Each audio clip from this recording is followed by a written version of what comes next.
Hello, I'm Betsy Richard, drama faculty at Lower Columbia College. I'd like to welcome you to our spring 2021 production of Susan Glaspell's Trifles. Susan Glaspell was born in 1876. She's an American playwright, novelist, journalist, and actress. She co-founded the Provincetown Players, the first modern American theater company.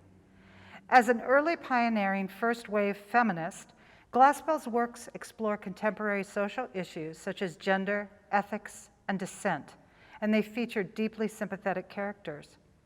Her 1930 play, Allison's House, earned her the Pulitzer Prize for Drama. We're excited to bring you today a staged reading of her best-known work, the one-act play, Trifles, written in 1916. In it, two women, disregarded by the men investigating a murder, notice the trifles in a room that shed light on the true story of what happened. And now, Trifles by Susan Glaspell. I'm Robert Duplessis Jr., and I am playing the part of Mr. Hale, a local farmer. I'm Ryan Franklin, and I am playing the part of Mrs. Hale, the wife of Mr. Hale. I'm Caleb Jones, and I am playing Henry Peters, the sheriff. I'm Alina Mirgorodska, and I'm playing Mrs. Peters, the sheriff's wife. I'm Ariana Morvey, and I'm playing County Attorney Henderson. It is winter in Dixon County, Iowa. We're in the farmhouse kitchen of John and Minnie Wright, abandoned without having been put in order. Unwashed pans under the sink, a loaf of bread outside the bread box, a dish towel on the table, and other signs of incompleted work. At the back of the kitchen, the outer door opens with a gust of cold air, and Sheriff Peters comes in, followed by County Attorney Henderson and Hale, a local farmer. They are all much bundled up and go at once to the stove to get warm. They are followed by two women, the sheriff's wife, Mrs. Peters, and Mrs. Hale, the farmer's wife. The women come in slowly and stand close together near the door, which they close, shutting out the wind. This feels good. Come up to the fire, ladies. I'm not cold. Now, Mr. Hale, before we get things moving about, can you explain to Mr. Henderson just what you saw here yesterday? By the way, has anything been moved? Are things just as you left them yesterday? It's just the same. When it dropped below zero last night, I thought I'd better send Frank this morning to make a fire for us. No use getting pneumonia on a big case like this. But I told him not to touch anything, except for the stove. Somebody should have been left here yesterday. Oh, yesterday? When I had to send Frank to the Morris Center for that man who went crazy? I'll have you know, I had my hands full yesterday. And I knew that you could get back from Omaha by today. So as long as I went over everything myself... Well, Mr. Hale, tell just what happened when you came yesterday morning. Harry and I had started to town with a load of potatoes. We came along the road from my place, and as I got here, I said, I'm going to see if I can't get John Wright to go in with me on a party telephone. I spoke to Wright about it once before, and he put me off, saying folks talk too much anyway, and all he asked was peace and quiet. I guess you know about how much he talked himself. But I thought maybe if I went to the house and talked about it before his wife, though I said to Harry I didn't know as what his wife wanted made much difference to John. Let's talk about that later, Mr. Hale. I do want to talk about that, but tell now just what happened when you got to the house. I didn't hear or see anything. I knocked at the door, and still it was all quiet inside. I knew they must be up. It was past 8 o'clock. So I knocked again, and I thought I heard somebody say, "Come in." I wasn't sure. Oh, I'm not sure yet. But I opened the door, this door, and there, in that rocker, sat Mrs. Wright. What was she doing? She was rocking back and forth. She had her apron in her hand and was kind of pleating it. And how did she look? Well, she looked queer. How do you mean, queer? Well, as if she didn't know what she was going to do next, and kind of done up. How did she seem to feel about your coming? Why, I don't think she minded, one way or other. She didn't pay much attention. I said, "How do, Mrs. Wright? It's cold, ain't it?" And she said, "Is it?" And went on kind of pleating at her apron. Well, I was surprised. She didn't ask me to come up to the stove or to sit down, but just sat there, not even looking at me. So I said, I want to see John. And then she laughed. Well, I guess you could call it a laugh. I thought of Harry and the team outside, so I said a little sharp, "Can't I see John?" "No," she says, kind of dull-like. "Ain't he home?" says I. "Yes," says she, "he's home." "Then why can't I see him?" I asked her out of patience. "'Cause he's dead," says she. "Dead?" says I. She just nodded her head, not getting a bit excited, but rocking back and forth. "Why, where is he?" says I, not knowing what to say. She just pointed upstairs, like that. I got up with the idea of going up there. I walked from there to here, and then I says, "Why, what did he die of?" "He died of a rope round his neck," says she, and just went on pleating at her apron. Well, I went out and called Harry. I thought I might need help. We went upstairs, and there he was lying. I think I'd rather have you go into that upstairs, where you can point it all out. Just go on now with the rest of the story. Well, my first thought was to get that rope off. It looked... But Harry, he went up to him, and he said, "No, he's dead all right. We better not touch anything." So we went back downstairs. She was still sitting that same way. "Well, has anyone been notified?" I asked. "No," she says, unconcerned. "Who did this, Mrs. Wright?" said Harry. He said it businesslike, and she stopped pleating of her apron. "I don't know," she says. "You don't know?" says Harry. "No," says she. "Weren't you sleeping in the bed with him?" says Harry. "Yes," says she, "but I was on the inside." "Somebody slipped a rope around his neck and strangled him, and you didn't wake up?" says Harry. "I didn't wake up," she said after him. We must have looked as if we didn't see how that could be, for after a minute she said, "I sleep sound." Harry was going to ask her more questions, but I said maybe we ought to let her tell her story first to the coroner or the sheriff. And so Harry went fast as he could to River's place, where there's a telephone. And what did Mrs. Wright do when she knew that you had gone for the coroner? She moved from that chair to this one over here and just sat there with her hands held together looking down. I got the feeling that I ought to make some conversation, so I said I'd come in to see if John wanted to put in a telephone. And at that, she started to laugh.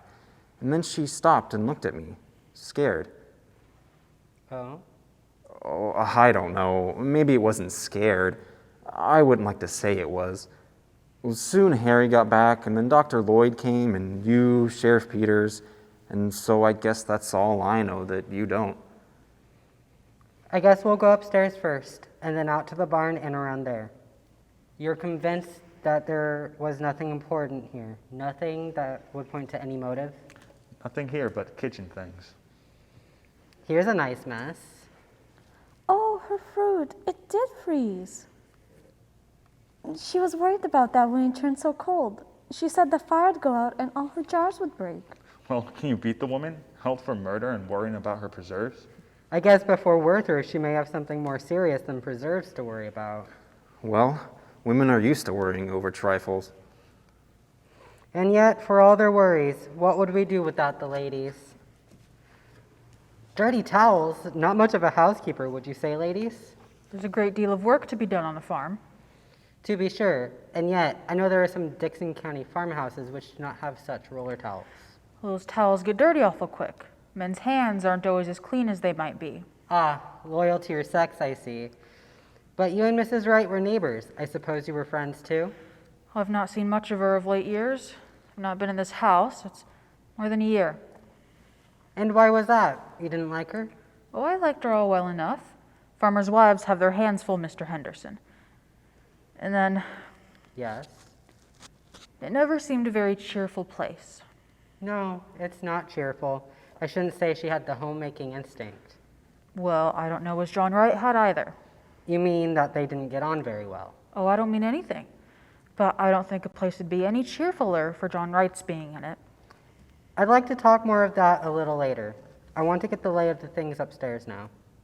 I suppose anything Mrs. Peter does will be all right. She was taking some clothes for her, you know, a few little things. We left in such a hurry yesterday. Yes, but I would like to see what you take, Mrs. Peters, and keep an eye out for anything that could be of use to us. Yes, Mr. Henderson. The men go upstairs. I'd hate to have men coming into my kitchen, snooping around and criticizing. Of course, it's no more than their duty. Well, duty's all right, but I guess that deputy sheriff that came out to make the fire might have gotten a little dirt on this towel.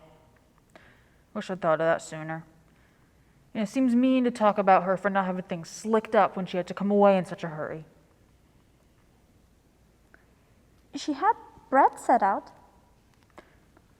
She was going to put this here in the bread box. It is a shame about her fruit. I wonder if it's all gone. I think there's some here that's all right, Mrs. Peters. Yes, here. This is cherries, too. I declare I believe that's the only one. She'll feel awful bad after all her hard work in the hot weather. I remember the afternoon I put my cherries up last summer. She's about to sit down in the rocking chair, but realizes what chair it is, and with a slow look at it, steps back. The chair she has touched rocks back and forth. Oh, I ought not to disturb her chair. Well, I must go get those things from the front room closet. She goes to the door, but after looking into the other room, she steps back. You coming with me, Mrs. Hale? You could help me carry them. They go into the other room and then reappear. Mrs. Peters carrying a dress and skirt, Mrs. Hale following with a pair of shoes. My, it's cold in there. John Wright was close. I think maybe that's why Minnie kept so much to herself. She didn't even belong to the ladies' aid. I suppose she felt she couldn't do her part, and then you don't enjoy things when you feel shabby. She used to wear such pretty clothes and be lively. She was Minnie Foster, one of the town girls singing in the choir. But that was 30 years ago. Is this all you was to take in? She said she wanted an apron. A funny thing to want, for there isn't much to get you dirty in jail. Goodness knows. But I suppose just to make her feel more natural. She said there was in the top drawer in this cupboard. Yes, here. And then her little shawl that always hung behind the door. Yes, here it is. Mrs. Peters, Yes, Mrs. Hale? do you think she did it? Oh, I don't know. Well, I don't think she did. And asking for an apron and her little shawl, worrying about her fruit. Mr. Peters, She glances up where footsteps are heard in the room above. Mr. Peters says it looks bad for her. Mr. Henderson is awful sarcastic in his speech, and he'll make fun of her saying she didn't wake up. I guess John Wright didn't wake up when they was slipping that rope under his neck. No, it's strange.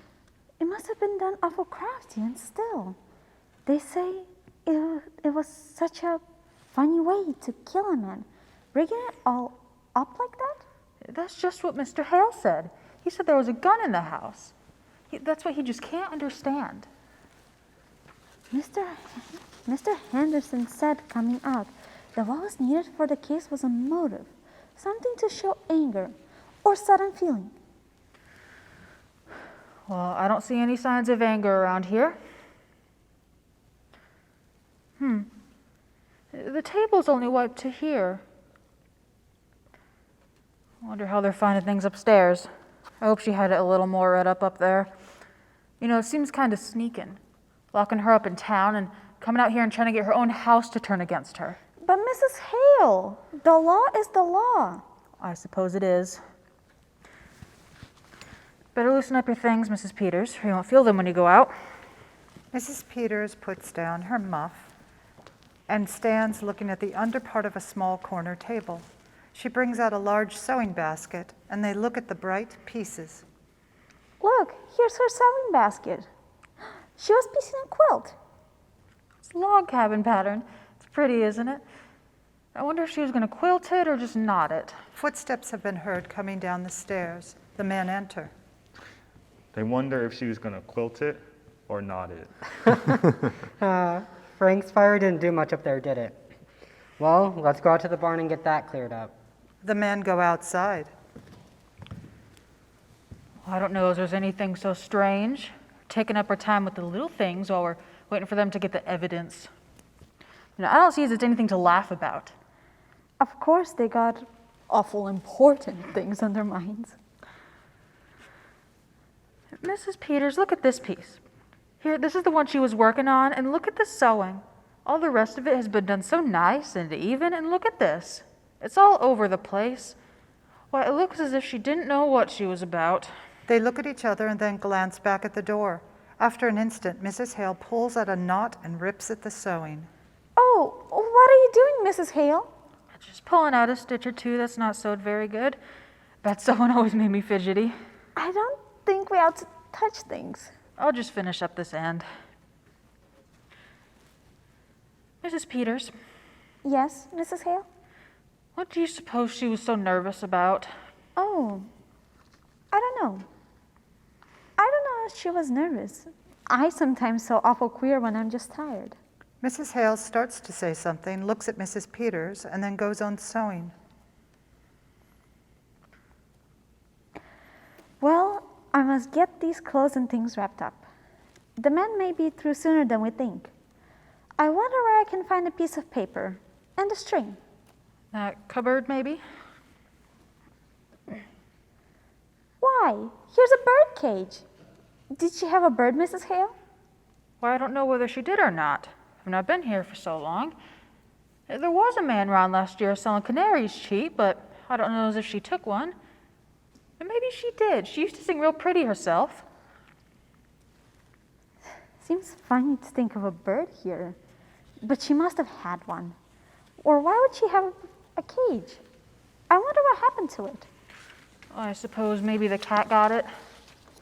No, she didn't have a cat. She's got that feeling some people have about cats, being afraid of them. My cat got in her room and she was real upset and asked me to take it out. And my sister Bessie was just like that. It's queer, ain't it? Why? Look at this cage door. It's broke. One hinge is pulled apart. It looks as if someone must have been rough with it. Why, yes. Well, I wish if they were going to find any evidence they'd be about it. I don't like this place. But I'm awful glad you came with me, Mrs. Hale. It would be lonesome for me sitting here alone. It would, wouldn't it? But I'll tell you what I do wish, Mrs. Peters. I wish I'd come over sometimes when she was here. I wish I had. But of course you were awful busy, Mrs. Hale. Your house and your children. Oh, I could have come. I stayed away because they weren't cheerful. And that's why I ought to have come. I've never liked this place. Maybe because it's down in a hollow and you don't see the road. I don't know what it is, but it's a lonesome place and it always was. I wish I'd come over to see Minnie Foster sometimes. I can see now. Well, you mustn't reproach yourself, Mrs. Hale. Somehow we just don't see how it is with other folks until something comes up. Not having children makes less work. It makes a quiet house. And ride out to work all day and no company when he did come in. Did you know John Wright, Mrs. Peters? Not to know him. I've seen him in town. They say he was a good man. Yes, good. He didn't drink, kept his word as well as most, I guess, paid his debts. But he was a hard man, Mrs. Peters. She should pass a time of day with him, like a raw wind that gets to the bone. I should think she would have wanted a bird. But what do you suppose became of it? I don't know, unless it got sick and died. She reaches over and swings the broken door, swings it again. Both women watch it. You weren't raised around here, were you? You didn't know her? Not till they brought her yesterday. Come to think of it, she was kind of like a bird herself, real sweet and pretty, but kind of timid and fluttery. How she did change. Tell you what, Mrs. Peters, why don't you take the quilt in with you? It might take up her mind. Why, I think that's a real nice idea, Mrs. Hale. There couldn't possibly be an objection to it, could there? Now, just what would I take? I wonder if her patches are in this